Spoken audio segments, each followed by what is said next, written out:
Matin. Alors, je disais bonjour à tous et bienvenue à cette quatrième journée de notre marche vers les profondeurs avec notre Dieu. Nous allons entamer notre quatrième journée d'engagement dans ces 7 jours de jeûne et prière pour aller en profondeur avec le Seigneur. J'aimerais d'entrée de jeu aujourd'hui nous demander d'être en action de grâce pour les 3 jours qui sont passés. Le Seigneur nous a conduits, nous avons été fidèles, il nous a assuré sa fidélité pendant les 3 derniers jours et nous nous sommes connectés ici pour louer son nom, pour l'adorer, pour reconnaître qu'il est Dieu et entamer cette marche vers les profondeurs. Nous voulons être plus avec lui. Nous voulons être en plus dans l'intimité avec lui. Nous voulons vraiment lui donner toute la place dans notre vie. Et pour cette raison-là, il faut que nous rendons grâce à Dieu de ce qu'il nous assure cette fidélité dans la marche, de ce qu'il vient nous aiguiser, il vient exercer nos pas, il vient exercer nos pas, il vient nous pousser, il vient nous aider dans notre marche parce que nous savons que sans lui, nous ne pouvons rien. Alors, acclamons ce Dieu qui est toujours présent pour nous. Acclamons le roi des rois qui nous fait cheminer avec fidélité mois après mois au travers de ce programme qu'il avait instauré lui-même. Acclamons-le, disons-lui merci, soyons reconnaissants, soyons dans un vent de reconnaissance. Dans la première journée, nous avons parlé de la reconnaissance, de la gratitude, de la reconnaissance des bienfaits de Dieu. Oui, nous sommes chanceux d'être des enfants de Dieu. Nous sommes chanceux d'avoir Christ dans notre bac. Nous sommes chanceux, bien-aimés, vous ne pouvez pas savoir à quel point les personnes sont égarées. Nous sommes chanceux de connaître Jésus. Nous sommes privilégiés comme enfants de Dieu et c'est notre rôle de lui dire merci, de le louer, de l'adorer, mais aussi d'intercéder pour ceux qui ne le connaissent pas encore en vue de reconnaître toujours notre propre privilège. Eh bien, bien-aimés, nous remercions le Père éternel ce matin. Père, nous te remercions. Nous te célébrons, nous voulons exalter une fois de plus ton précieux nom. Nous voulons te remercier, Seigneur, Abba Père, pour ta miséricorde, te remercier pour ton amour. Chaque fois que nous avons été en marge de ce que tu veux, Papa, tu nous as montré ta miséricorde. Tu nous as toujours aimés. Tu as continué à nous aimer. La Bible dit que tu aimes le pécheur, mais pas le péché. Par-dessus tout, tu nous aimes, Seigneur. Tu nous attires à toi et nous voulons te dire merci ce matin. Nous voulons te déclarer roi sur nos vies. Nous voulons te déclarer roi sur ce ministère.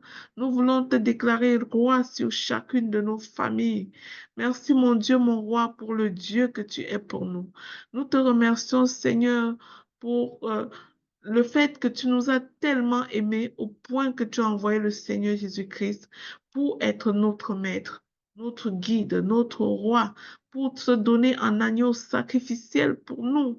Seigneur, lorsque nous lisons ta parole dans l'Ancien Testament, nous pouvons avoir la mesure de combien nous sommes privilégiés d'être dans la grâce. Nous sommes privilégiés d'être des bénéficiaires du sacrifice ultime de Jésus. Oh mon Dieu, mon roi, je veux te dire merci ce matin. Je veux t'inviter ici au travers de ton Saint-Esprit en disant bienvenue, glorieux Saint-Esprit. Viens enseigner tes enfants. La Bible dit que c'est toi qui nous enseignes toutes choses. Alors, Père, nous voulons nous effacer pour te laisser toute la place afin que tu sois celui-même qui doit enseigner, qui doit transmettre une parole, un réma pour un de tes enfants ici connectés aujourd'hui. Père, nous prions et nous déclarons que chaque personne part de ce temps de prière étant transformée, que personne ne repart comme il est venu, mon Dieu, mon roi. Nous prions et nous déclarons, Seigneur, que tu donnes une parole de transformation, une parole à un de tes enfants ici aujourd'hui pour l'encourager dans sa marche. Merci Seigneur de nous révéler notre destinée, de nous montrer que il n'y a pas mieux vaut un jour avec toi que mille ailleurs.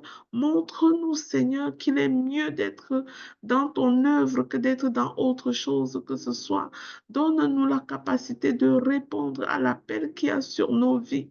Papa, je te présente finalement ton serviteur qui va nous passer ta parole ce matin, qui va nous partager ce que tu as déposé sur le cœur ce matin. Père, je déclare qu'il est béni au nom de Jésus.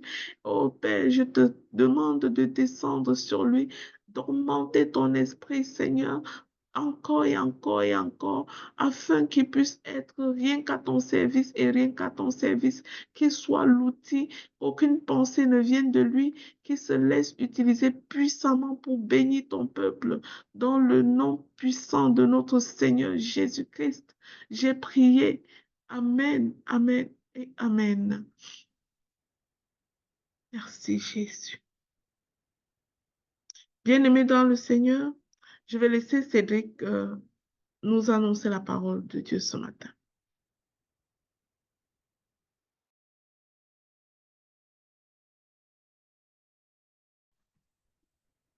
Bonjour à tous. D'abord, j'aimerais vérifier si vous m'entendez bien. Si vous m'entendez bien, juste mettre un petit pouce. 5/5. Parfait. Super. Alors, je suis très content d'être là ce matin parmi vous.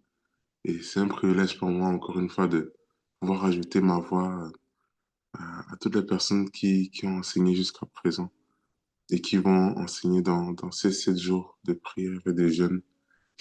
Euh, Jusqu'à présent, ce qui a été discuté, c'est ce qui a été vu, c'était au niveau de la gratitude, de la reconnaissance, le fait de se rappeler de ce que Dieu a fait pour nous.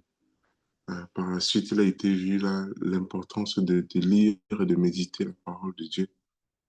Puis, hier, ce qui a été vu, c'est l'importance vraiment de louer Dieu et de l'adorer comme si notre Dieu en dépendait. Tu sais, la reconnaissance, la lecture de la parole de Dieu et la louange et l'adoration sont des principes de base et fondamentaux d'une bonne relation avec Dieu. Et qui dit aussi relation avec Dieu dit euh, mission que Dieu nous confie, appel que Dieu nous donne. C'est la raison pour laquelle aujourd'hui, euh, la- la- le thème, le sujet qu'on va voir aujourd'hui, c'est quoi? C'est qu'il arrive du confort pour suivre l'appel de Dieu. Donc, qu'il arrive du confort pour suivre l'appel de Dieu. D'abord, qu'est-ce que l'appel de Dieu? L'appel de Dieu, c'est vous savez, dans la vie chrétienne aujourd'hui, on entend souvent ce terme, appel de Dieu. La mission que Dieu nous a donnée, Dieu m'a appelé à faire telle chose. On peut le voir dans la Bible, justement, que Dieu, dans sa souveraineté, il avait toujours tendance à venir parler aux hommes. Depuis l'Ancien Testament jusqu'au Nouveau Testament, Dieu avait toujours tendance à venir parler aux hommes ou aux femmes aussi, tu sais, à des personnes pour les appeler dans une mission bien spécifique. On peut le voir par exemple avec Adam et Ève, alors que Dieu justement les a donné comme appel, comme mission de se reproduire, de peupler la terre et de dominer sur toutes choses sur cette terre. Euh, Par rapport à Noé, par exemple, Dieu est venu l'appeler dans un monde qui était quand même perdu et d'où la méchanceté grandissait. Dieu avait comme plan d'établir un jugement avec le déluge.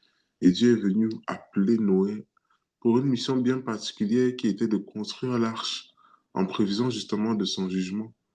Euh, Après, Dieu, il a appelé Abraham, par exemple, à quitter la maison de son père pour aller dans le pays que Dieu allait le montrer.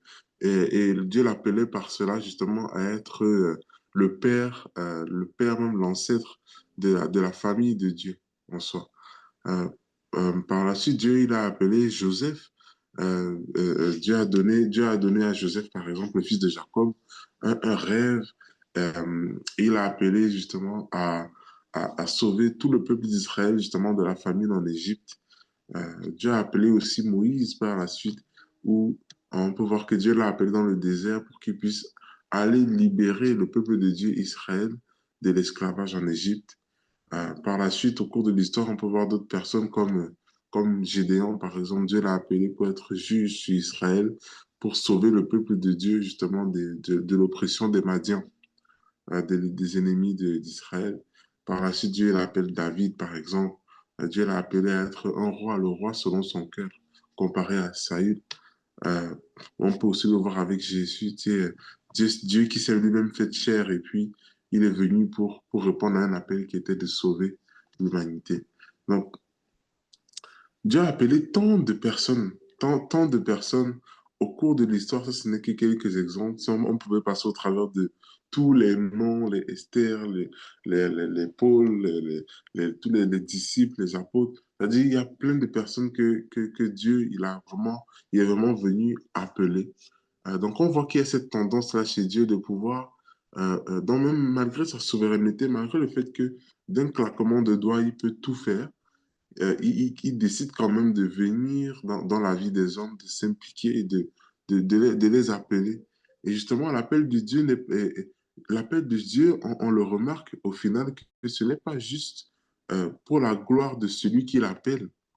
L'appel de Dieu, généralement, quand Dieu vient voir quelqu'un pour lui donner un appel, ce n'est pas pour la gloire de cette personne-là. Au contraire, des fois, même des personnes que Dieu appelle sont des personnes qui sont déjà méprisées, des personnes qui sont déjà rejetées, des personnes qui, on peut se dire, mais ils ne sont même pas qualifiables aux yeux de Dieu. Mais Dieu ne regarde pas ceux qui sont qualifiables, il qualifie ceux qu'il appelle. C'est ce qu'on dit. Donc, l'appel de Dieu n'est pas juste pour la gloire de celui qu'il appelle, c'est d'abord pour le bien de son peuple. Quand Dieu vient appeler une personne pour une mission bien spécifique, ce n'est pas toujours pour cette personne en soi, c'est pour le bien du peuple de Dieu. Et Dieu appelle toujours et continuellement des personnes disponibles pour œuvrer dans son grand plan. Et son grand plan ultime, c'est quoi? C'est de ramener tous les hommes, les êtres humains de la terre sous son autorité, comme ça l'était dans Genèse 1 et 2 dans la Bible.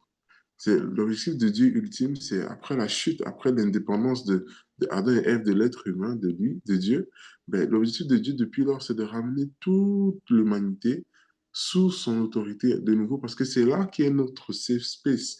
C'est là, c'est un peu comme, c'est un peu comme si nous étions des poissons et qu'on vivait dans l'eau et que donc on a été sorti on est sorti de cette eau-là et on est à l'air libre, on est en train de suffoquer. L'objectif de Dieu, c'est quoi? C'est de nous ramener dans notre environnement naturel, dans notre environnement d'excellence, dans notre environnement où ce qu'on est le plus épanoui. Ben, cet environnement-là, ben, c'est sa présence, c'est Dieu lui-même, c'est son autorité. Donc, l'objectif de Dieu ultime, c'est de ramener tous les hommes, tous les êtres humains, toute l'humanité sous son autorité. Donc, ça, c'est l'objectif ultime de l'appel de Dieu. Mais quel est donc l'appel de Dieu pour nous aujourd'hui? On a vu l'appel de Dieu pour chacune de ces personnes-là, autant dans l'Ancien Testament que dans le Nouveau Testament avec Jésus. Mais quel est l'appel de Dieu pour nous aujourd'hui, pour notre génération aujourd'hui? Dans Matthieu 28, verset 18 à 20, il est dit justement, c'est Jésus qui parle, qui énonce notre mission. Il dit, Euh, Jésus s'étant approché, leur parlant ainsi, il parla à ses disciples, tout pouvoir m'a été donné dans le ciel et sur la terre. Allez, faites de toutes les nations des disciples, les baptisant au nom du Père, du Fils et du Saint-Esprit, et enseignez-leur à observer tout ce que je vous ai prescrit. Et voici, je suis avec vous tous les jours jusqu'à la fin du monde.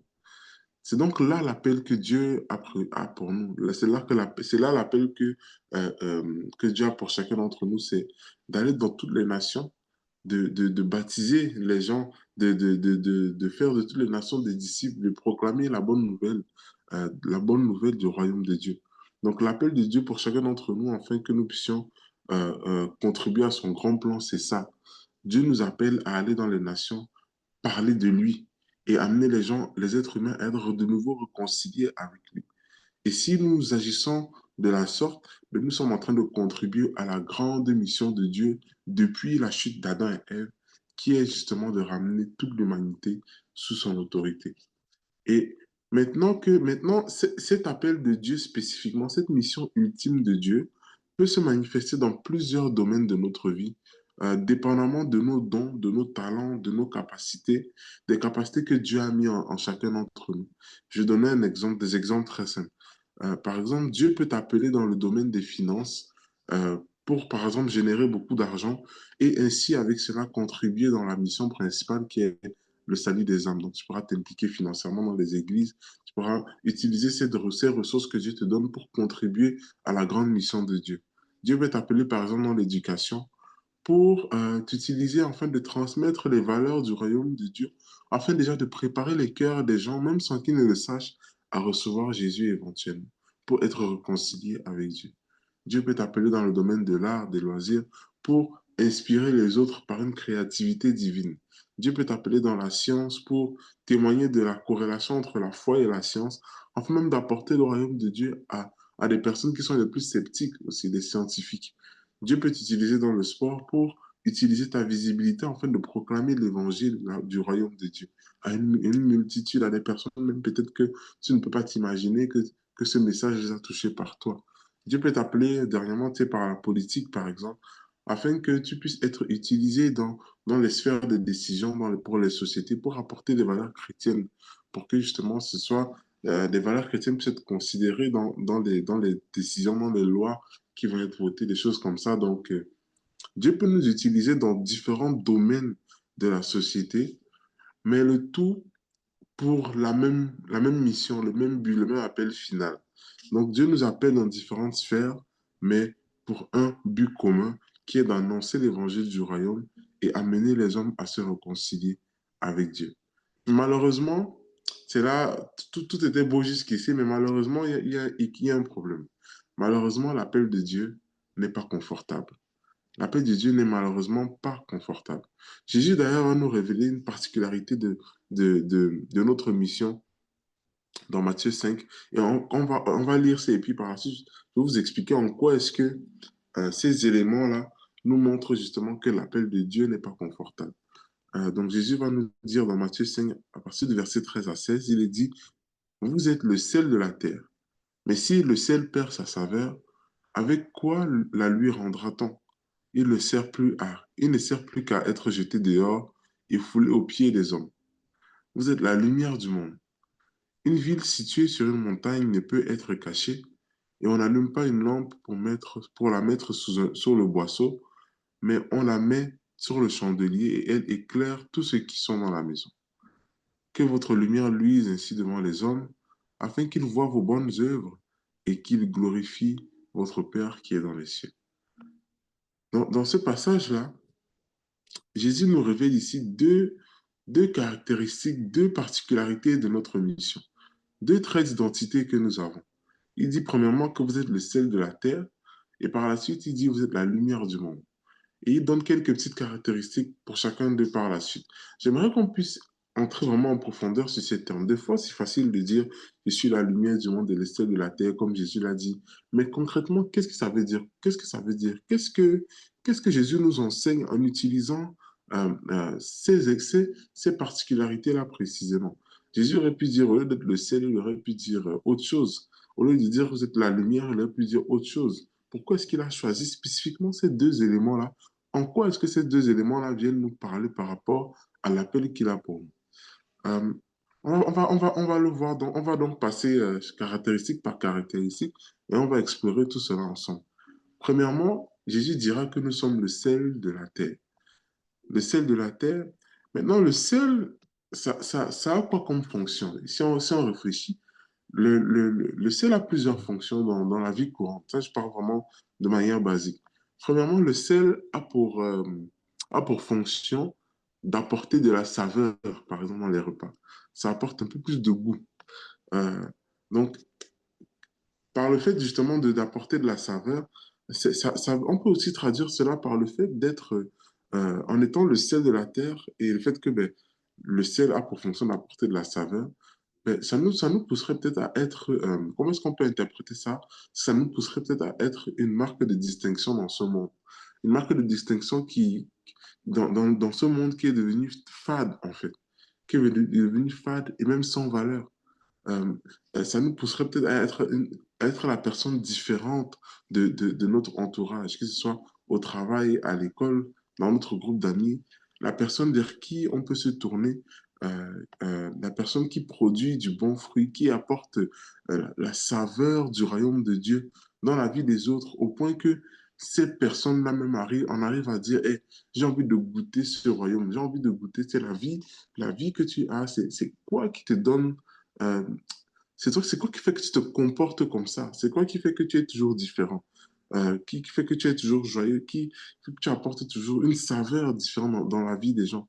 Les gens vont remarquer ça. Ça va leur donner envie, en fait, de pouvoir goûter de pouvoir goûter, en fait, ce qui te procure cette joie, en fait, cette manière de vivre. Et c'est là que ça m'amène à la deuxième fonction du sel, que non seulement on a vu que le sel sert à apporter de la saveur, mais le sel aussi produit la soif. Vous avez remarqué, quand vous allez, ça c'est une petite remarque que j'ai fait là, quand vous allez au restaurant, remarquez que dans les entrées, généralement les entrées sont toujours pour la plupart du temps salées. Les entrées sont toujours pour la plupart du temps salées. Pourquoi? Parce que euh, quand tu prends par exemple, je sais pas, ça peut vraiment être n'importe quoi là, mais ça peut être des saucisses, ça peut être du poulet popcorn, peu importe. C'est quand généralement les entrées dans les restaurants sont pour la plupart du temps un peu plus salées que autre chose. Et généralement, ils font ça, c'est vraiment psychologique et physique aussi. Là, ils font ça parce que ils aimeraient créer en toi une soif, ce qui te pousserait justement à pouvoir commander un cocktail, du jus ou quelque chose à boire de leur part, autre que peut-être que de l'eau. Donc, le sel, en fait, ça vient pour à produire une certaine soif. Et donc, par notre vie, on devrait être des personnes euh, euh, dont les autres bénéficient, en fait, tellement de notre présence que cela crée une certaine soif chez eux. Cela crée une certaine soif, comme la soif de l'eau vive qui jaillit de la vie éternelle, la soif du royaume de Dieu auquel nous appartenons. Donc, par notre manière de vivre, par la saveur qu'on apporte dans la vie des autres, par le fait que nous sommes le Seigneur, on devrait être des personnes par qui notre vie génère une soif dans la vie des autres, qui, eux, les poussent à chercher justement euh, ce royaume-là, cette eau vive, tel que la Bible le dit, tu sais, celui qui croit en moi n'aura plus jamais soif. C'est Jésus qui dira, il y aura des sources d'eau vive qui jaillissent de la vie éternelle, qui viendront en eux. Pour moi, c'est un peu comme ça que je le vois quand le fait que nous sommes le sel de la terre et que notre vie devrait pousser les gens à avoir soif de Dieu. Troisièmement, une des fonctions du sel, c'est que le sel préserve de la pourriture. Le sel préserve de la pourriture. Vous savez, le sel est un conservateur qui préserve les aliments de la pourriture. Et c'est ce qui était utilisé par le passé, alors que, par exemple, les frigos n'existaient pas, pour préserver le plus possible les repas. Donc, de la même manière, en étant le sel de la terre, Jésus nous indique ici que nous sommes utiles à préserver ce monde déchu par l'emprise totale de l'ennemi. En gros, si le peuple de Dieu n'était pas là, si la marque de Dieu n'était pas sur terre, ce monde serait bien pire que ce qu'on le connaît aujourd'hui, ce qu'on le connaît aujourd'hui. Donc, le fait d'être le sel de la terre, par notre comportement, nous devons apporter, par exemple, des différences dans la vie des gens autour de nous. Et c'est vraiment là que ça devient intéressant. C'est là qu'on rentre dans le vif du sujet. C'est que lorsqu'on effectue notre rôle de sel de la terre et qu'on produit du fruit dans la vie des autres, par exemple, ça veut aussi dire qu'on est en train de marcher à contre-courant et à contre-courant justement des valeurs véhiculées dans la société actuelle. Et vous savez, quelqu'un a dit un jour une phrase qui m'a marqué jusqu'à aujourd'hui. Je ne pourrais pas vous dire c'est qui a dit cette phrase-là, mais ça m'a tellement marqué que je l'ai retenu, que je le dis aujourd'hui. Quelqu'un a dit, si sur le chemin de ta vie, tu ne croises pas le diable, ça veut dire que il marche peut-être déjà avec toi. Si sur le chemin de ta vie, de ta destinée, tu ne croises pas le diable sur la route, ça veut probablement dire qu'il marche déjà avec toi dans ta direction. Et ça, c'est pas bon signe. Cependant, quand tu suis Jésus et que tu marches dans sa direction à lui, tu vas très probablement croiser le diable sur ton chemin. Pourquoi? Parce qu'il marche dans la direction opposée à la tienne. Pas si vous me suivez jusqu'ici. Est-ce que vous m'entendez bien? Ouais, parfait. C'est bon. Donc le volume est bon. OK. Donc, en résumé, cela signifie que marcher à contre-courant, marcher en direction de l'appel de Dieu, te fera expérimenter toutes sortes de difficultés au cours de ta vie, justement parce que tu vas marcher à contre-courant de la société ultimement. Marcher à contre-courant, c'est quoi? Ben, marcher à contre-courant, c'est le signe aussi de l'opposition. C'est le signe de l'opposition et d'un effort à fournir pour avancer. Quand on dit à contre-courant, c'est un peu le terme même en soi proprement dit est une illustration, par exemple, du courant d'eau. Vous savez, l'eau va toujours dans une direction. Quand vous allez tu sais, dans un lac, dans un ruisseau, où est-ce que ça circule, l'eau va toujours dans un sens. Et quand l'eau va, par exemple, dans ce sens, mais que toi, tu es en train de ramer sur ton bateau dans ce sens, il y a comment dire, il y a de l'effort que tu dois fournir. C'est-à-dire, il y a de l'opposition, ce qui fait que ça va générer beaucoup plus d'efforts pour pouvoir avancer. Il y a une collision, en fait. Deuxièmement, tu sais, le marché à contre-courant, c'est le signe même de l'inconfort dans la marche. C'est-à-dire, cette marche-là n'est pas facile. C'est pas une marche où tu as les deux mains dans les poches et tu as tes écouteurs et tu écoutes ta musique, tout va bien dans la vie. Non, c'est pas le monde des bisounours. Le marcher à contre-courant, c'est vraiment marcher et rencontrer des oppositions sur le chemin. C'est de marcher à vent contraire. Le vent t'amène, le vent de la société, le vent des valeurs de ce monde actuel qui sont loin de Dieu, le vent de toutes ces choses mises en avant par le monde c'est-à-dire, veut te pousser à aller dans sa direction, mais toi, tu décides de marcher en direction opposée au vent, ce qui fait qu'il y a une certaine résistance.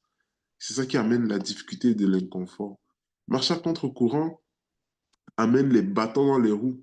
Ça amène les bâtons dans les roues parce que tu vas croiser l'ennemi sur ton chemin, il va amener les bâtons dans tes roues pour te décourager et pour te faire tourner et pour te faire dire que si tu marches dans le sens du courant, dans le sens de la société actuelle, dans le sens des valeurs qui sont mises en avant, mais la vie sera beaucoup plus facile pour toi. Alors que si tu marches à contre-courant, ça sera difficile. Donc, abandonne. C'est exactement ce que l'ennemi va venir faire. Et ce qui va se passer, ben, il va le faire par quoi? Par les critiques, par les insultes, par les injustices, par toutes sortes de choses pour te décourager. Vous savez, on peut le voir avec notre exemple ultime qui est Jésus-Christ lui-même. Jésus était révolutionnaire à son époque. Vous savez, c'était quelqu'un qui était vraiment incroyable, incroyable à son époque. Et même qu'à son jeune âge, déjà on voit que la faveur de Dieu était sur lui. Pardon, il est Dieu en fait, là. Mais la faveur de Dieu était sur lui. Et même on peut voir à l'âge de 12 ans, il était dans le temple, il parlait, il enseignait et il répondait aux religieux. Ils étaient impressionnés par son éloquence, par ses connaissances, par sa sagesse, par toutes ces choses qu'il était en mesure de dire à un si jeune âge. Il a été repéré par eux. Il faisait le bonheur même de ces religieux-là. Ils étaient contents de voir un jeune homme connaître autant la parole de Dieu. Mais lorsqu'il a commencé à parler vraiment du royaume de Dieu, à son âge adulte, là, lorsqu'il a commencé à parler du royaume de Dieu, à proclamer sa mission, à dire aux hommes de se réconcilier avec Dieu, à proclamer sa véritable identité, qu'il a commencé à faire, à contribuer à la grande mission, sa grande mission qui est la grande mission de Dieu, mais il s'est alors mis à marcher à contre-courant de la société dans laquelle il vivait et c'est là qu'il a rencontré des résistances. Et on peut le voir même dès le début. Hein. On peut voir il y a un épisode là, dès le début même de son ministère public, euh, on peut voir Jésus était à Nazareth, justement, dans la ville dans laquelle il a grandi. Et on va lire dans Luc 4, qu'est-ce qui s'est passé? Puisque Jésus était un peu déjà dans le mouvement des rabbins, euh, il avait l'autorisation, tu sais, de lire la parole de Dieu dans les synagogues. Ce n'était pas donné à tout le monde. Donc ce jour-là, c'est lui, dans la synagogue à Nazareth, qui devait lire la parole de Dieu. Et il dit ceci justement dans Luc 4, verset 18. L'Esprit du Seigneur est sur moi parce qu'il m'a oint pour annoncer une bonne nouvelle aux pauvres. Il m'a envoyé pour guérir ceux qui ont le cœur brisé, pour proclamer aux captifs la délivrance et aux aveugles le recouvrement de la vue, pour envoyer libre les opprimés, verset 19, pour publier l'année de grâce du Seigneur. Et ensuite, il roula le livre et remit au serviteur et il s'assit. Et tous ceux qui se trouvaient dans la synagogue avaient le regard fixé sur lui. Vous savez, c'est exactement comme aujourd'hui, vous savez, quand le pasteur va ou le prêtre va venir va venir lire la parole de Dieu, il va le mettre de côté. Puis maintenant, le peuple s'attend, les gens qui sont dans la synagogue, dans l'église, on va dire, s'attendent à ce que maintenant, ben, il explique quelle est sa compréhension de ces versets qu'il a lus, quel est son enseignement qu'il veut nous donner. Peut-être qu'il s'attendait à dire, peut-être que le peuple s'attendait à ce que Jésus vienne dire, euh, cette parole que je viens de lire, Dieu va bientôt envoyer son Messie éventuellement. Gardons espoir, soyons dans la foi, il va arriver et il va venir délivrer notre peuple. Non. Le peuple, donc, là, ils attendent à ce que Jésus dise un truc comme ça, mais Jésus fait quelque chose de très particulier. Verset 29, il dit, alors il commença à leur dire, aujourd'hui, cette parole de l'Écriture que vous venez d'entendre est accomplie. Donc, imaginez un peu la réaction de tout le monde. Tout le monde est comme, hé, comment ça s'est accompli? Le Messie n'est pas encore là. Celui qui doit accomplir ce que tu viens de lire n'est pas encore là. Et toi, tu viens de nous dire ici que ça a accompli. Et verset 22, ça dit, et tous lui rendaient témoignage. Ils étaient étonnés par des paroles de grâce euh, qui sortaient de sa bouche. Et ils disaient, mais n'est-ce pas le fils de Joseph? Là, ils ont commencé maintenant à réfléchir. Ils se sont dit, mais attends, lui, c'est le petit du quartier, on a grandi avec lui. C'est mon petit que j'envoyais acheter des choses à la boutique pour qu'il vienne me donner. Comment est-ce qu'aujourd'hui, je suis étonné d'entendre de sa bouche qu'il lit cette parole concernant le Messie. Il dit que cette parole est accomplie. Peut-être que le Messie vient effectivement d'arriver dans la ville. Est-ce qu'on devrait aller le chercher? Mais regardez ce qui se passe ensuite. Ben, les gens réalisent qu'en fait, mais Jésus, il est en train de parler de lui. Mais les gens sont en train de dire, mais attends, n'est-ce pas le fils de Joseph là? Je l'ai vu grandir, il a été ici avec moi, je l'ai même peut-être chicané des fois. Comment est-ce qu'il peut dire que c'est lui, le Messie, qui est en train qui va accomplir ce qu'il vient de lire? C'est pas normal. Et là, il y a une réaction incroyable. Je vais vous laisser, je vais sauter beaucoup de détails là. On va directement sauter au verset 28. La Bible dit justement qu'ils furent tous remplis de colère dans la synagogue lorsqu'ils entendirent ces choses, parce que Jésus était en train de se justifier, encore une fois, par la parole de Dieu, par des histoires de l'Ancien Testament, que ben, Dieu avait fait telle chose avant, ben, ça parlait de moi. Aujourd'hui, c'est moi qui est le Messie, et cette parole est en train de s'accomplir. Et là, ils sont tous fâchés. Ils sont tous fâchés lorsqu'ils entendirent ces choses. Et verset 29, ça dit, et s'étant levés, ils le chassèrent même de la ville et le menèrent jusqu'au sommet de la montagne sur laquelle leur ville était bâtie afin de le précipiter en bas. Mais Jésus, passant au milieu d'eux, s'en alla. Ils étaient tellement en colère parce que c'était un blasphème. Parce que quand Jésus dit qu'il est le Messie, autrement dit, il est en train de dire qu'il est Dieu. Il est Dieu, il est l'envoyé de Dieu, il est Dieu, littéralement. La raison pour laquelle les religieux à l'époque étaient contre Jésus, c'est pas parce qu'il faisait des miracles, c'est pas parce qu'il guérissait les malades, c'est pas parce qu'il faisait ces actions-là, c'est à cause de ce qu'il disait qu'il était qu'eux, ils considéraient ça comme un blasphème. Et c'était à contre-courant de leur façon de penser. Et voilà pourquoi, d'emblée, ils voulaient déjà tuer Jésus. C'était la peine capitale. Quelqu'un qui blasphémait, c'était la mort. C'était la peine capitale pour lui. Et dès le commencement de son ministère, avant même qu'il ne commence vraiment à aller proclamer l'évangile en soi, il veut déjà se faire tuer par les gens de sa ville. Et c'est là que Jésus dira que on n'est jamais bien, un prophète n'est jamais bien reçu chez lui-même. Euh, Plus tard dans son ministère, on va voir que les religieux traiteront même de Jésus, traiteront même Jésus de diable, d'envoyé du diable, parce qu'ils diront, mais aujourd'hui tu guéris les malades, mais ce n'est pas par l'Esprit de Dieu que tu fais ces choses, c'est par l'Esprit de Belzébul qui est l'Esprit de Satan, en fait. Donc, ils étaient au point ils étaient arrivés à un certain point où ils traitaient même Jésus de l'ennemi, en fait. Et ça nous apporte euh, beaucoup de leçons pour notre vie. Ils traitaient Jésus comme ça, alors que quand on regarde les fruits de la vie de Jésus, il partageait la bonne nouvelle, il faisait du bien aux opprimés, il faisait exactement ce qu'il a dit au début. L'Esprit du Seigneur est sur moi parce qu'il m'a envoyé pour annoncer la bonne nouvelle aux pauvres, il m'a envoyé pour guérir ceux qui ont le cœur brisé, pour proclamer les captifs la délivrance, pour que les aveugles recouvrent la vue, pour rendre libres les opprimés. Jésus faisait du bien au peuple. On peut se dire que mais il faisait du bien. Pourquoi est-ce qu'ils étaient contre lui? C'est parce que ce bien qu'il faisait était principalement axé sur la grande mission de Dieu, sur le grand plan de Dieu. Rappelez-vous, de ramener l'humanité à sous l'autorité de Dieu.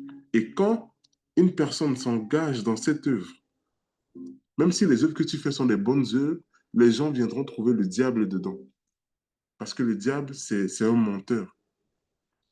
Donc, la leçon pour notre vie ici, c'est quoi? C'est que tout le monde nous aimera tant que nous restons politiquement, dans le politiquement correct, dans notre zone de confort. Si Jésus restait dans sa zone de confort de petit garçon qui enseigne dans le temple seulement et qui est là pour impressionner les chefs religieux par ses connaissances, on ne le détesterait pas, il n'aurait pas subi tout ce qu'il a subi. Mais c'est parce il est sorti de sa zone de confort en disant, hey, cette parole-là, c'est moi, je suis en train de l'accomplir maintenant. Il a déclaré la vérité. Il s'est mis en œuvre. Il a dit, ce que je vois mon père faire, je le fais. Il a répondu à l'appel. Et puis, c'est comme ça il a donc été comme une cible. Ça nous enseigne aussi que beaucoup vont s'acharner sur nous ou contre vous à cause de votre mission, sans même le savoir. Ils vont vous persécuter au travail, ils vont vous persécuter dans tout ce que vous allez faire. Vous allez vivre peut-être des injustices dans le business, des trahisons. Euh, et ce n'est même pas que c'est eux qui se lèvent un bon matin pour dire, cette personne, je vais le persécuter. Non, c'est que Dieu t'appelle, par exemple, dans ton travail, à être un témoin, à être le sel de la terre dans ton travail. Et alors que tu es le célibataire dans ton travail, ben, et qui voit que ben, tu es en train d'avoir une influence positive dans ce milieu, il va susciter des personnes qui, d'un coup comme ça, ne vont juste pas t'aimer. C'est pas que tu fais quelque chose de mauvais, c'est pas que tu les manques de respect. C'est qu'ils ne t'aiment juste pas. Et ça va créer des jalousies. Il va venir insuffler la division. Et c'est comme ça il va générer des problèmes pour toi. L'ennemi travaille pour décourager et pour nous décourager et pour nous faire abandonner l'appel de Dieu là où Dieu nous appelle.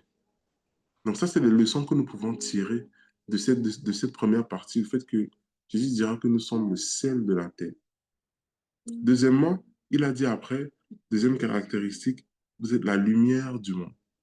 La lumière aussi est particulière parce que ça a une fonction principale. Et une fonction principale à la lumière, c'est quoi? C'est simple, c'est aussi simple que juste de briller. Le but de la lumière est d'être allumé, pas d'être éteint. Même Jésus dira, on n'allume pas une lumière pour la cacher sous un boisseau ou sous un seau. On l'allume, on l'accroche pour qu'elle puisse éclairer et briller. Le but de la lumière, c'est d'éclairer, de briller pour éclairer dans l'obscurité, de briller afin de montrer le chemin, par exemple, à quelqu'un qui est dans l'obscurité, de briller en faisant la différence dans la vie des autres. Vous savez, dans l'obscurité, ce qui est particulier, c'est que dans l'obscurité, même la plus petite des lumières attire l'attention. Quand il fait tout noir, vous remarquez que ben, votre regard s'adapte un peu à cette obscurité-là, mais lorsqu'il y a une petite lumière, aussi petite qu'elle soit, qui apparaît, automatiquement vos regards sont tournés vers cette petite lumière-là. Et pourquoi est-ce que la lumière attire justement l'attention dans l'obscurité? C'est parce qu'elle aide, par exemple, ceux qui, euh, qui reconnaissent avoir besoin d'être éclairés, ceux qui reconnaissent avoir besoin de lumière. Fait que, automatiquement, dans l'obscurité, ça dit, les gens vont tourner leur regard vers cette lumière. Elle attire aussi, et ce qui est particulier avec la lumière dans l'obscurité, si vous remarquez, c'est qu'elle attire les insectes. Ça, c'est assez particulier. Regardez juste un lampadaire à l'extérieur, quand il fait tout noir, il y a une lumière, un lampadaire qui est allumé. Vous allez remarquer qu'il y a beaucoup d'insectes autour. Les insectes sont attirés par cette lumière. Moi, je vois un peu ces insectes un peu comme l'ennemi, en fait. C'est-à-dire des choses qu'on n'aime pas. Quand la lumière s'allume, quand la lumière s'allume dans l'obscurité, automatiquement, ça attire l'attention des gens autour de nous. Autant des bonnes personnes qui reconnaissent avoir besoin de la lumière, mais autant de l'ennemi aussi qui se dit, oh, quelle est cette lumière qui vient de s'allumer là? Et automatiquement, cette lumière fait de nous une cible pour l'ennemi. Et Jésus, justement, désire que nous puissions briller afin que les hommes puissent voir les œuvres voir nos œuvres que nous faisons et rendre gloire à Dieu. Mais encore une fois, notre lumière attire aussi, comme je dis, notre lumière attire l'attention de l'ennemi qui veut nous détourner de notre appel. Les moustiques, là, le but du lampadaire, quand on allume le lampadaire la nuit, ce n'est pas, les gens qui ont créé cela, ce n'est pas pour que les insectes viennent, c'est pour éclairer le chemin des gens qui vont passer. Malheureusement, il y a des insectes qui vont venir pour se déposer sur cette lumière pour atténuer le plus possible le fait que c'est l'éclat de cette lumière-là. Et vous savez, le fait de briller, ce n'est pas quelque chose de mystique en soi, hein. Il y a l'aspect spirituel. Ok, là je vais entrer dans quelque chose. Quand la Bible nous fait très clairement comprendre que nous vivons dans une société, nous vivons dans un monde de ténèbres. Et la Bible dit justement d'ailleurs par rapport à ça que Dieu nous a appelés par Jésus-Christ à son admirable lumière. Ok. Lorsque nous recevons Jésus-Christ, la vérité, c'est que nous étions morts spirituellement. Nous étions dans les ténèbres.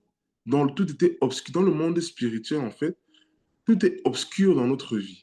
Mais lorsqu'une âme reconnaît Jésus, reconnecte avec Jésus, revient sous l'autorité de Dieu, il s'allume automatiquement. Voilà pourquoi la lumière est aussi synonyme de connaissance.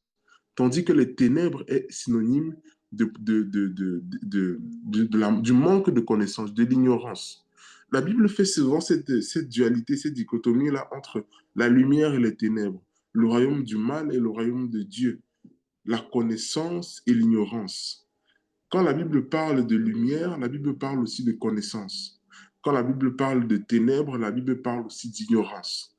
L'ennemi utilise l'ignorance pour tromper la création afin justement que la création puisse s'éloigner le plus possible de Dieu, tandis que Dieu utilise la connaissance pour nous amener à son admirable lumière. Vous comprenez? Voilà pourquoi l'ignorance est la plus vieille stratégie que le diable a utilisée. Il est venu voir Adam et Ève sur place, il a dit, Dieu n'a-t-il pas dit que, nanana, si vous mangez de ce fruit, nanana, et puis il dit, il a trompé Ève en disant, Dieu a peur que si vous mangez de ce fruit, vous soyez comme lui. Alors que Ève était déjà à l'image de Dieu. Elle est devenue, le diable l'a amené à être ignorante de son état. Elle ne savait pas qu'elle était déjà créée à l'image de Dieu, mais le diable est venu lui dire, Dieu n'a-t-il pas dit que si vous mangez de ce fruit, vous allez être comme lui? Il a peur que vous soyez comme lui. Il a peur que vous soyez des dieux. Pourtant, même Jésus qui est venu plus tard dit, n'est-il pas dit que vous êtes des dieux? N'avez-vous pas été créé à l'image, à la ressemblance de Dieu? Nous ne sommes pas pareils à Dieu, évidemment, mais Dieu nous a créés à son image et à sa ressemblance. Mais Ève n'avait pas compris, Ève n'avait pas saisi la pleine connaissance de ce que Dieu lui avait déjà donné dans son identité. Et le diable est venu utiliser cela, l'ignorance, pour la faire piéger dans quelque chose qu'elle était déjà. Donc, l'ignorance, c'est le manque de connaissance. Tandis que la lumière, c'est la connaissance. La Bible dit, vous connaîtrez la vérité et la vérité vous rendra libre. C'est la connaissance qui vous libère. Quand un être humain accepte Jésus, vous allez voir que il passe littéralement de la mort à la vie. Et ce qui se passe dans la tête, c'est quoi au niveau spirituel? C'est qu'une lumière s'allume.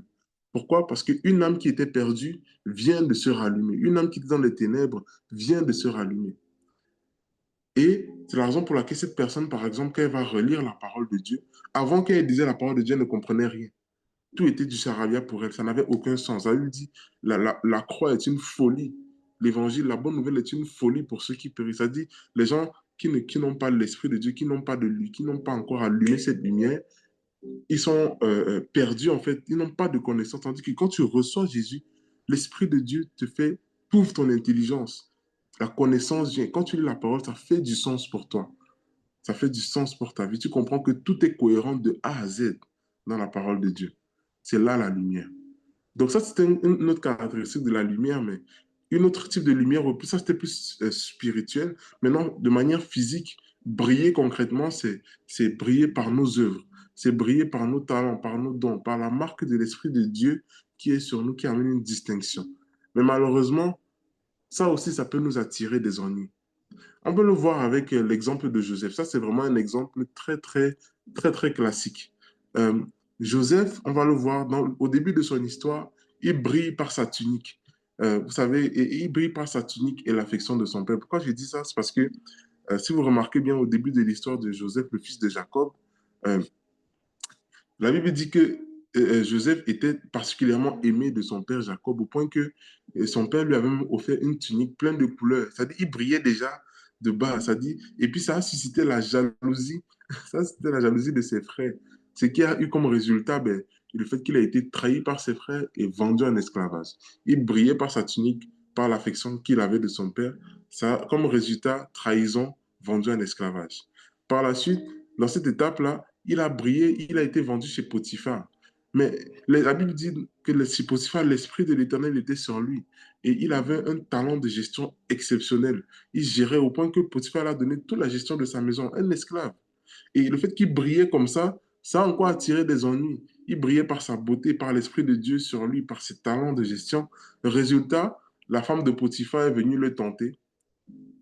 Et voulant demeurer ferme dans la parole de Dieu, qu'est-ce qui s'est passé? Ben, injustice, prison. Il a brillé, résultat, tentation, injustice, prison. On peut se dire, mais jusqu'à là, Seigneur, vraiment, toi là, je ne te comprends pas. Et comment tu peux faire briller quelqu'un comme ça? Mais à chaque fois qu'il brille, il y a des difficultés. Troisième étape, il arrive en prison. Il y a tellement de faveur de Dieu sur lui que même en prison, il devient le chef de prison. C'est-à-dire, les chefs de prison lui remettent les clés. Il devient le garde, c'est-à-dire, il devient le gestionnaire de prison.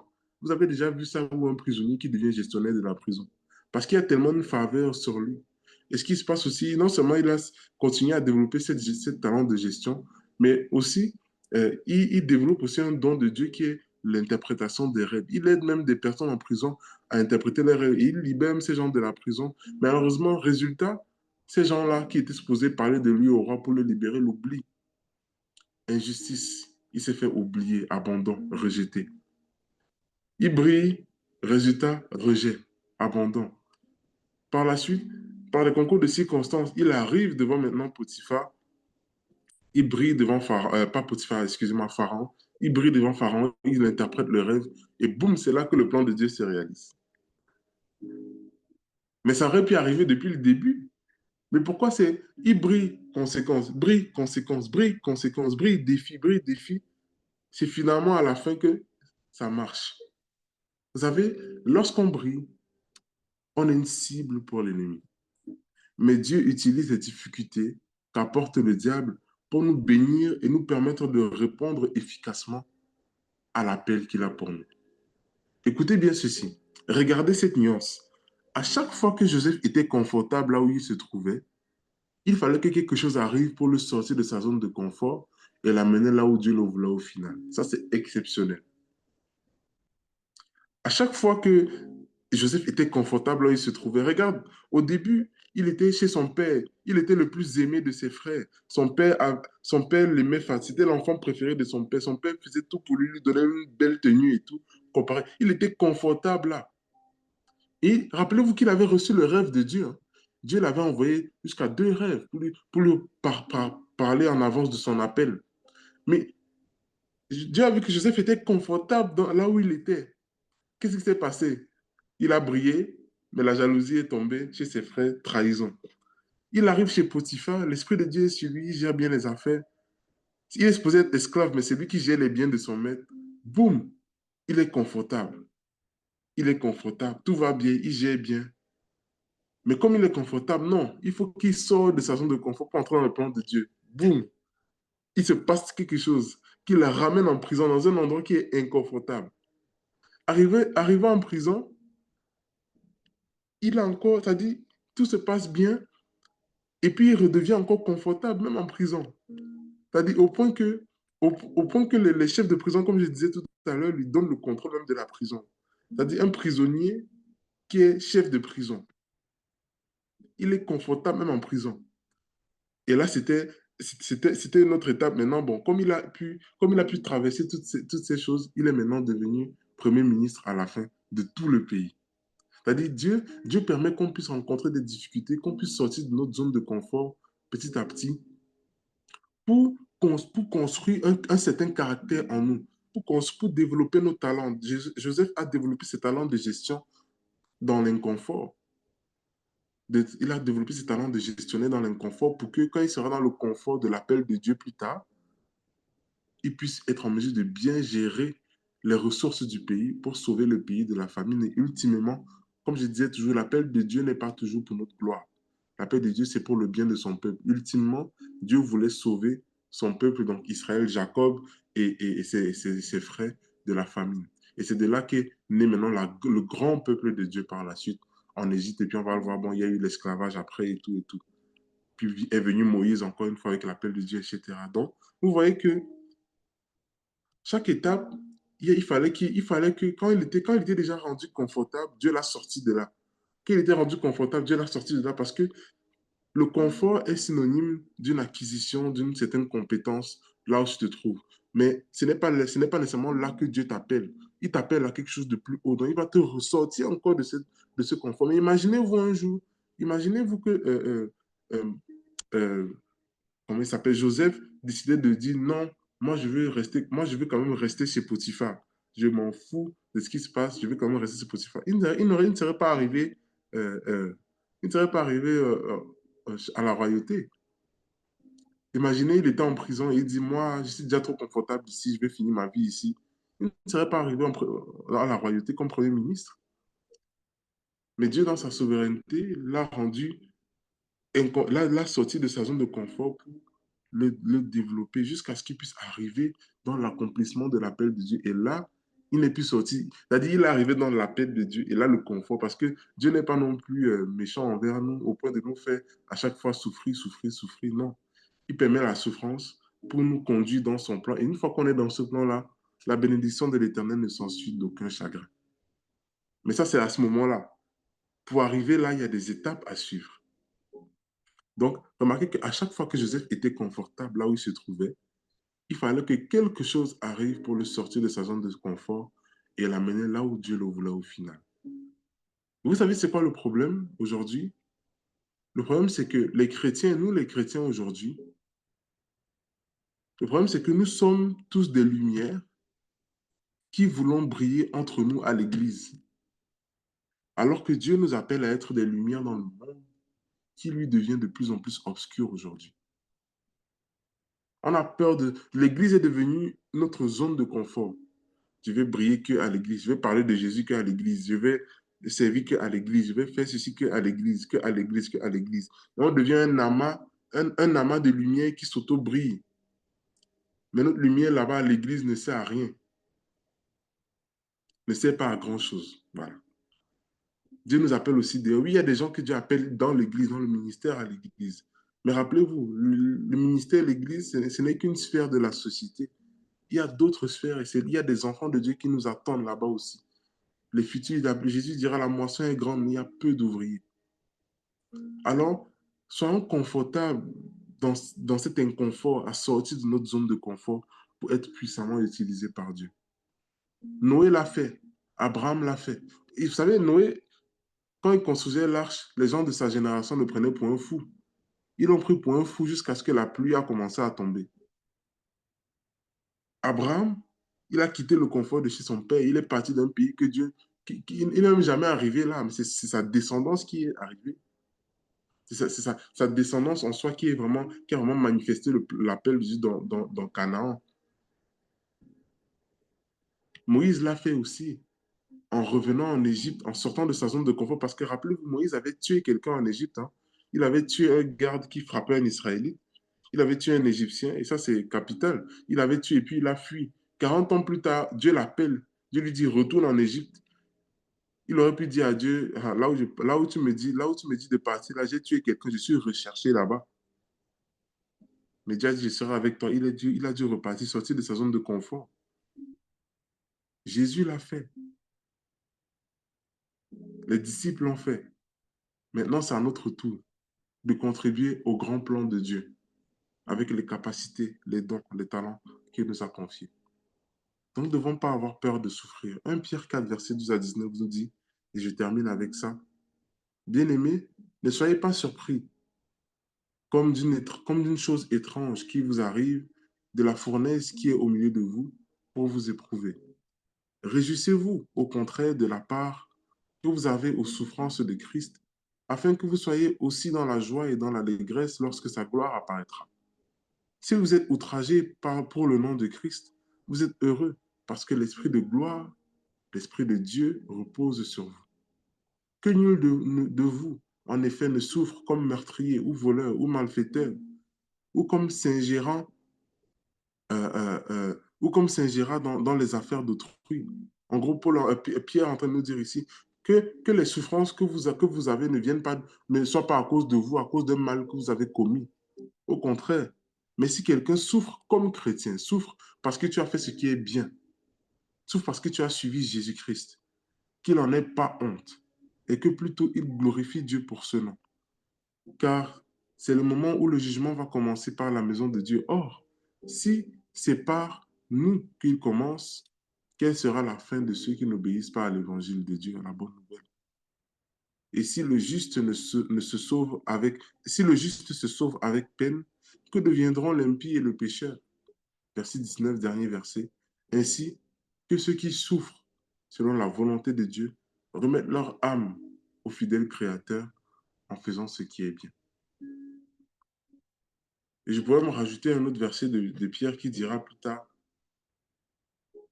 ne savez-vous pas que les souffrances du temps présent ne sauraient être comparées à la gloire à venir?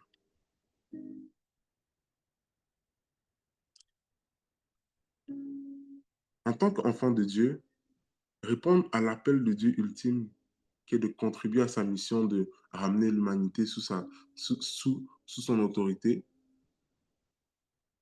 ça va nous apporter beaucoup de difficultés parce on va marcher à contre-courant. Ça va nécessiter à ce qu'on puisse sortir de notre zone de confort. Il va venir un temps où il va falloir être radical. Et moi, je vous le dis, ça commence déjà à l'être aujourd'hui, mais il va venir un temps où il n'y aura plus de chrétiens qui sont comme je me cache, je suis un peu entre deux. Il va venir un temps où soit tu affirmes ton identité d'enfant de Dieu, soit tu délaisses cette identité et tu affirmes ton identité d'enfant du monde. Il va venir un temps où il va avoir une séparation entre ces deux groupes. Et, et ceux qui vont décider d'être fermes dans leur identité d'enfant de Dieu, ils vont faire face à toutes sortes de difficultés, toutes sortes de persécutions, mais Dieu sera toujours avec eux ultimement. Ceux qui vont être mitigés, ceux qui vont être dans le doute vont se faire broyer par le système. Le diable n'a rien de bon pour nous. Vous savez, c'est plus avantageux pour nous de marcher à contre-courant. Parce que lorsqu'on marche selon la direction du courant, on se retrouve dans les torrents. Et là, ce n'est pas bon pour nous. Le diable veut nous faire croire que c'est plus facile d'aller dans la direction dans laquelle le monde va. Oui, c'est plus facile d'aller dans cette direction parce que Jésus dira même que large est le chemin qui mène à la perdition, mais étroit est le chemin qui mène à la vie. Et ce chemin, c'est Jésus-Christ. Lorsqu'on accepte Jésus dans notre vie, on accepte aussi que oui, il nous sauve. Oui, il nous donne la vie éternelle. Oui, il a un plan pour nous. Mais ce plan, ultimement, c'est pour son plan. On est fatigué de l'évangile aujourd'hui où on parle seulement de destinée. On parle seulement de Dieu veut faire ceci avec toi dans ta vie. On parle seulement de l'argent. Toutes ces choses, c'est des bonnes choses. Mais ces bonnes choses peuvent nous faire oublier la bonne chose, qui est le plan ultime de Dieu, qui est de ramener tout le monde sous son autorité. Si les disciples étaient focusés sur c'est quoi mon appel, ma destinée, ma mission de vie, tout le temps, on n'aurait pas les évangiles tels qu'on les a aujourd'hui. On n'aurait pas toutes ces épîtres de Paul. Paul parlait du royaume de Dieu. Il parlait de l'évangile, la bonne nouvelle. Il parlait de Christ crucifié. Il parlait de la réconciliation avec Dieu. Et quand on concentre notre vie dans ce sens, la Bible dit chercher premièrement le royaume de Dieu. C'est ça le royaume de Dieu. Quand on cherche vraiment le royaume de Dieu et sa justice, Toutes ces choses que les hommes courent après, l'argent, les biens matériels, toutes ces choses, Dieu va nous les combler. Jésus dira même d'ailleurs, ceux qui ont abandonné leur famille, leur maison, toutes ces choses, à cause de moi, ils vont recevoir ces choses au centuple dans ce monde. Et il dira, avec des persécutions, ils recevront aussi la vie éternelle. Donc les biens, les choses comme ça, ce n'est pas que Dieu est contre ça. Au contraire, Dieu veut nous les donner parce que la gloire d'un peuple, comment est-ce qu'un peuple va représente la gloire de son roi. Voilà pourquoi on ne peut pas être dans la médiocrité. Toutefois, si on se concentre que sur ma gloire, ma gloire, ma gloire, sur notre vie, notre vie, notre vie, on va finir par la perdre. Jésus dira, celui qui veut sauver sa vie la perdra, mais celui qui la perd à cause de moi la trouvera. C'est le paradoxe du royaume. Donc soyons prêts à souffrir. On n'est pas dans un évangile, dans un monde de bisounours, où ce que tout va être facile, tout va être simple. Il faut qu'aujourd'hui, quand on devient enfant de Dieu, quand on est vraiment affirmé dans la foi, et qu'on se dit, OK, Seigneur, quelle est ma mission de vie? Pourquoi tu m'as mis sur terre? Coche déjà sur la première case, prêcher l'évangile, annoncer la bonne nouvelle du royaume de Dieu et ramener les gens à suivre Jésus. Ça, c'est le but ultime. Maintenant, c'est la question que tu dois poser à Dieu, c'est comment, parce que tu m'as donné les dons, les talents que tu m'as donnés, comment est-ce que je peux contribuer à ça? C'est ça, comme ça que tu vas trouver ta mission. Si premièrement tu te dis non, moi mon but c'est d'être chef immobilier, avoir un grand parc immobilier, ok, c'est bien. Tu vas faire quoi avec? Quand il va revenir, ça va partir ça. Ultimement, ça va te servir à quoi? Pourtant, si tu dis, OK, mon but, c'est avec l'immobilier, mon but ultime, c'est de prêcher l'évangile, annoncer la bonne nouvelle du royaume. OK, ça, c'est le but ultime. Maintenant, comment est-ce que je peux y arriver? Le Seigneur a mis en moi telle capacité, tel don. Je suis très bon. Je crois que je peux être prospère au niveau de l'immobilier, des finances, de ci, de ça. OK, je peux utiliser ça maintenant pour toucher les gens de cette sphère pour les préparer à recevoir le royaume de Dieu et avoir des finances nécessaires pour contribuer aussi au royaume de Dieu avec ça. Quand c'est comme ça que tu penses, Dieu bénit ton projet. Mais quand tout d'abord c'est non, moi et moi, me, myself and I, Dieu n'a pas besoin de nous. Vous comprenez? Mais Dieu veut nous bénir en nous impliquant dans son projet. Tant de fois, Dieu aurait pu d'un claquement de doigts guérir, résoudre certains problèmes. Mais à chaque fois, il s'est dit non, je ne vais pas résoudre ce problème par moi-même, je veux venir parler à un homme, parler à une femme. Je vais l'appeler, la pointer pour l'utiliser. C'est un privilège d'être utilisé par Dieu pour le servir. Donc, à partir d'aujourd'hui, rappelons-nous toujours du but ultime. Ramener les êtres humains sous l'autorité de Dieu en prêchant la bonne nouvelle, le royaume de Dieu. Quand on a ça en tête, le comment maintenant, c'est ça que nous devons aussi nous demander. Comment y arriver? Et là, Dieu va nous éclairer. Il va bénir. Amen. Mais il y aura beaucoup de persécutions. Mais c'est au travers de ces difficultés que Dieu va permettre que nous allons grandir et que nous allons toucher de plus en plus. Parce que là où il y a persécution, il y a réveil. Mhm. Dans l'histoire de la Bible, du peuple de Dieu, c'est à chaque fois qu'il y a eu persécution qu'il y a eu réveil. À chaque fois qu'il y a eu difficulté, il y a eu un grand réveil. Donc ne t'étonne pas que dans ta vie, il y ait des difficultés qui arrivent. Ça veut aussi dire que le réveil est là. Amen. Je peux parler comme ça encore pendant longtemps, mais je vais m'arrêter ici. Je veux qu'on prie ensemble. On prie pour deux choses. Premièrement, pour soit ceux qui n'ont pas encore accepté Jésus, ou soit ceux qui ont accepté Jésus dans leur cœur, mais qui sont encore, c'est-à-dire un pied dedans, un pied dehors. Rappelez-vous, j'ai dit, à partir d'aujourd'hui, c'est important. Il va venir un temps où il va falloir vraiment prendre sa décision, soit de suivre Jésus, soit de ne pas le suivre. Parce que tu es perdant. Tu es perdant à être entre les deux. Si tu ne veux pas suivre Jésus, autant profiter de la vie. Profite. C'est-à-dire, profite. Parce que ça ne sert à rien de faire un pied dedans. Profite de la vie. Si toi, tu ne veux pas suivre Jésus, Moi, j'ai dit, profite de la vie.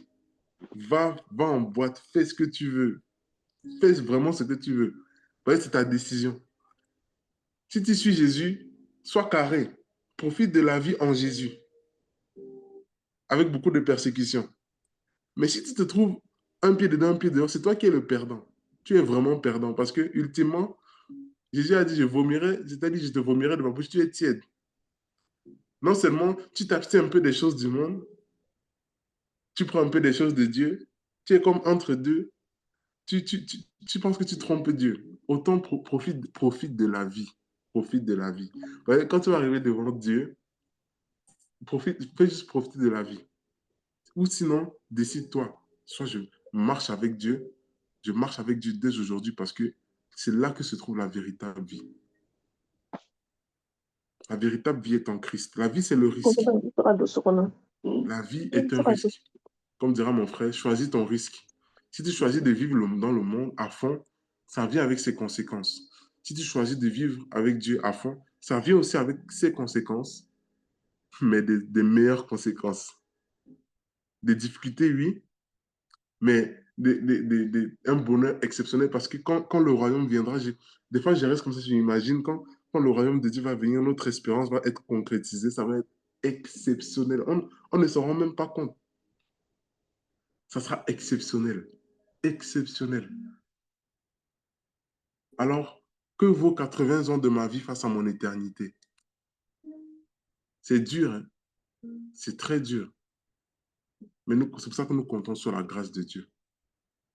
Mais pour pouvoir bénéficier de cette grâce, nous devons quand même dire, dire à Dieu, hey Seigneur, peu importe ce qui arrive, je vais marcher avec toi. Même si je tombe, je compte sur ta grâce pour me relever. C'est ça un vrai enfant de Dieu. Par contre, si tu as un pied dedans, un pied dehors, c'est pour ça que Jésus dira, mieux vaut pour toi être chaud ou froid. Parce que si tu es tiède, je te vomirai de ma bouche. C'est particulier ce qu'il dit, parce que pourquoi est-ce qu'il dit ça? Moi, je me questionne, mais celui qui est froid est loin de Dieu, vraiment loin de Dieu, c'est-à-dire il vit sa vie. Celui qui est chaud est à fond avec Dieu, mais celui qui est tiède est comme entre deux. Il est entre le monde, il est entre Dieu. Il mange à la table de Dieu et à la table du diable. OK. Maintenant, pourquoi est-ce que Jésus dit donc, soit chaud, bouillant, soit froid? N'est-il pas mieux alors d'être chaud ou tiède? Comme ça, au moins, on est un peu proche de Dieu au cas où que. Non. Ce que Jésus est en train de nous révéler ici en soi, ce que j'avais pu comprendre, c'est que celui qui est chaud sait qu'il est chaud. Il continue à être chaud pour Dieu.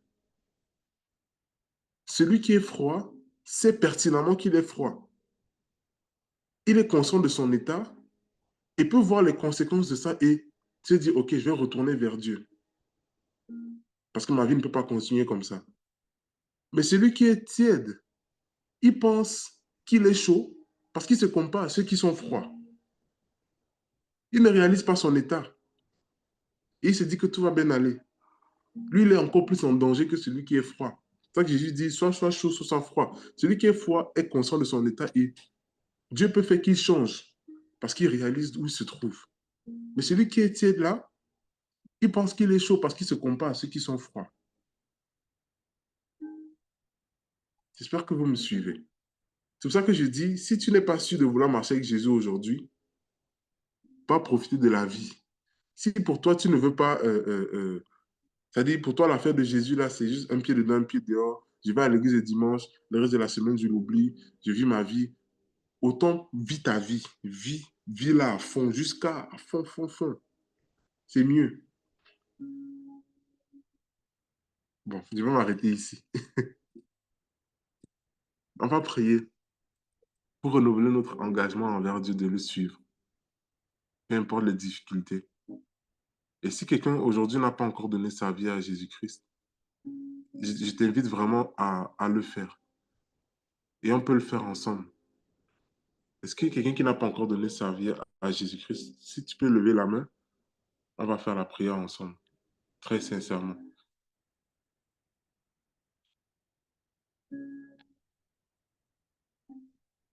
Si tout le monde a déjà donné sa vie à Jésus-Christ, c'est une très bonne nouvelle aussi. Dans ce cas, ben, on va faire la prière ou ce qu'on va, on va simplement. Pasteur, c'était. s'il te plaît. S'il vous plaît, c'est un moment important. S'il y a quelqu'un parmi nous ici qui veut devenir chaud, qui veut changer de camp, ne perdons pas ces instants que nous pouvons être repêchés par notre Dieu, parce qu'il est miséricordieux. S'il y a quelqu'un parmi nous ici qui n'a pas encore donné sa vie à Dieu, n'ayons pas honte, n'ayons pas peur de lever la main. Si tu ne sais pas lever la main, ouvre ton micro, je te signale, et on va prier ensemble pour toi. C'est pas le moment d'avoir un pied dehors, un pied dedans, d'avoir totalement le pied dedans. Et c'est un choix personnel.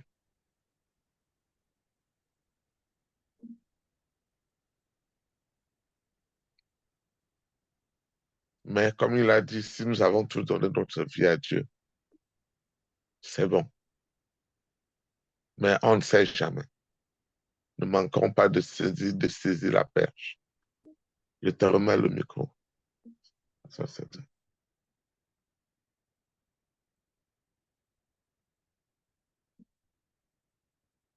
Ok. On va donc prier ensemble. On va prier ensemble que Dieu puisse nous affermir dans notre foi et nous solidifier dans notre position, c'est-à-dire d'accepter d'être ses enfants, pleinement ses enfants, et de pouvoir être prêt à en subir les conséquences aussi pour sa gloire, parce qu'il a subi beaucoup pour nous aussi. Donc on va prier. Éternel Dieu, nous te disons merci. Merci pour ce matin. Merci pour ta parole qui a été annoncée. Je te donne, Père, toute la gloire. Euh, En communion, Père, avec mes frères et sœurs, ton peuple, nous prions pour ta grâce de nous affermir, de, de nous affermir dans notre position d'enfant de Dieu, de nous affermir dans notre conviction, justement, de nous dire que peu importe ce qui arrive dans ce monde, nous sommes tes enfants et nous sommes prêts à accepter toutes les conséquences qui viennent avec. Parce que toi, tu as subi beaucoup pour nous. Tu nous dis dans ta parole d'être chaud bouillant pour toi. Je prie, Père, pour, pour une nouvelle, pour un feu sur nous, Père, le feu de ton esprit, qui, qui nous embrase, qui nous rend bouillants pour toi, qui nous conduit à ne pas avoir honte de toi dans tout ce que nous entreprenons, qui nous conduit à ne pas avoir honte de toi dans notre travail, dans notre école, dans notre business, en ligne, mais clairement d'affirmer notre position avec toi, avec sagesse aussi. Merci parce que ta parole dit que lorsque nous faisons une prière qui est selon ta volonté, tu nous entends. Et qu'alors que tu nous entends, nous pouvons avoir la certitude que tu nous exauces. Père, je prie aussi pour quelqu'un ce matin qui peut-être n'a pas encore donné sa vie complètement à toi. Je prie, Père, que tu puisses venir toucher le cœur de cette personne. Que aujourd'hui, Père, tu puisses venir parler à cette personne dans cette journée avec les semences que, Père, tu as semées avec ce message. Je prie que l'ennemi ne puisse point voler ces semences, mais que ces semences qui est ta parole, la bonne nouvelle du royaume, puissent tomber dans un cœur qui est comme de la bonne terre. Cette semence qui va s'enraciner et produire beaucoup de fruits dans la vie de cette personne. Je déclare au nom de Jésus-Christ que tout plan de l'ennemi contre cette personne ne puisse point prospérer. Et qu'alors que cette personne est couverte par le sang de Jésus-Christ, qu'elle est maintenant invisible à ses yeux. Nous te redonnons, Père, toute la gloire, tout l'honneur, toute la louange. Merci de nous affermir et de faire de nous des enfants chauds bouillants pour toi. C'est dans le nom de Jésus que nous prions et que nous te recommandons cette journée et le reste, Père, de ces 7 matins d'enseignement. Au nom de Jésus, nous prions. Amen. Merci beaucoup à tous.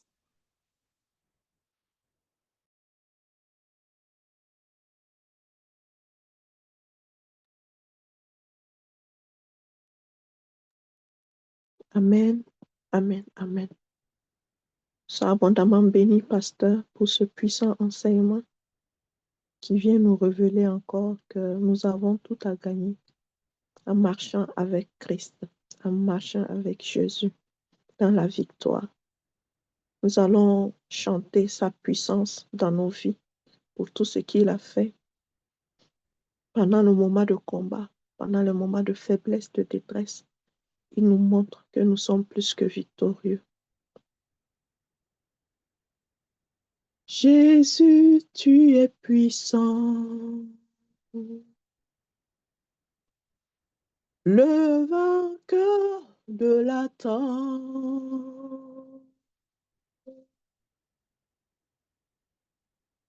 Tu déplaces les montagnes.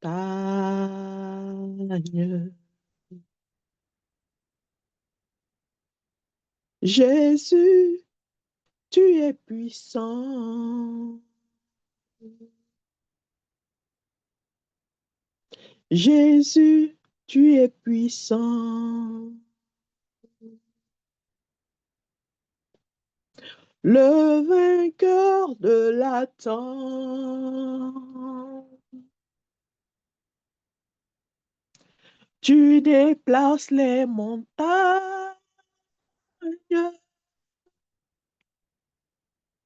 Jésus, tu es puissant.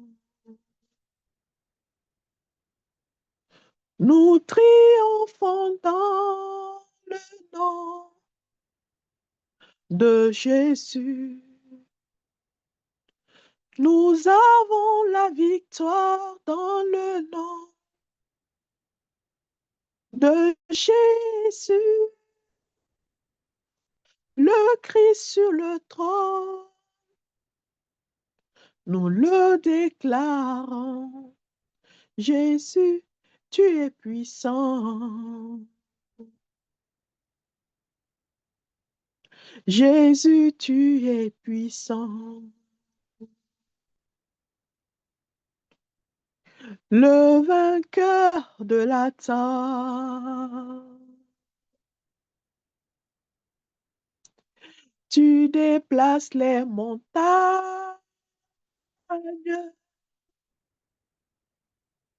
Jésus, tu es puissant. Nous triomphons dans le nom de Jésus. Nous avons la victoire dans le nom de Jésus. Le Christ sur le trône, nous le déclarons. Jésus, tu es puissant.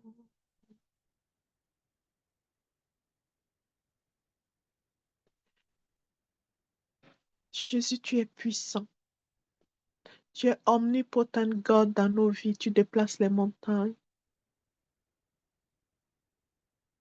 Tu es toujours présent dans nos vies. Donne-nous de nous en rendre compte, d'en être conscients. Tu guéris les malades. Jésus, tu es puissant. Tu brises toute chair. Jésus, tu es puissant. Tu agis en ton temps. Jésus, tu es puissant. Nous triomphons dans le nom de Jésus. Nous avons la victoire dans le nom de Jésus, le Christ sur le trône. Déclare-le, nous le déclarons. Jésus, tu es puissant. Merci Seigneur pour ta parole qui nous a bénis ce matin. Merci car tu es présent. Tu nous permets de remporter les victoires, quelles que soient les tribulations. Voilà pourquoi tu nous dis de ne rien craindre car tu es avec nous.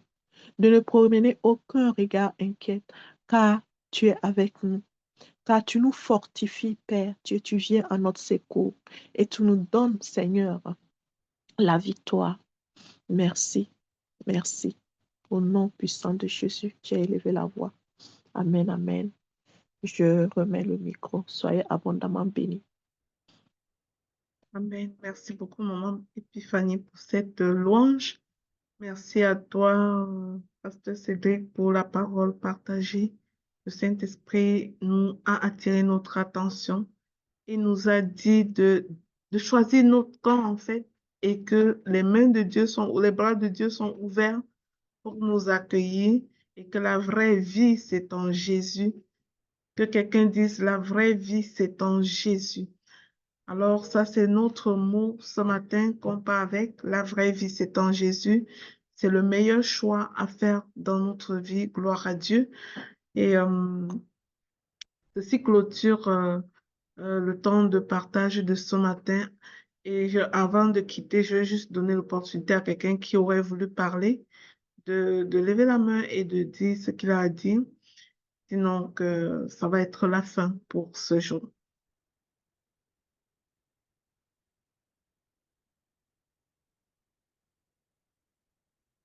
Et voilà, il n'y a pas de main levée ce matin.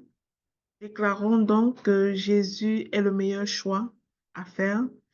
Allons dans sa paix et passons une excellente journée. Rendez-vous demain, 5e jour de notre parcours.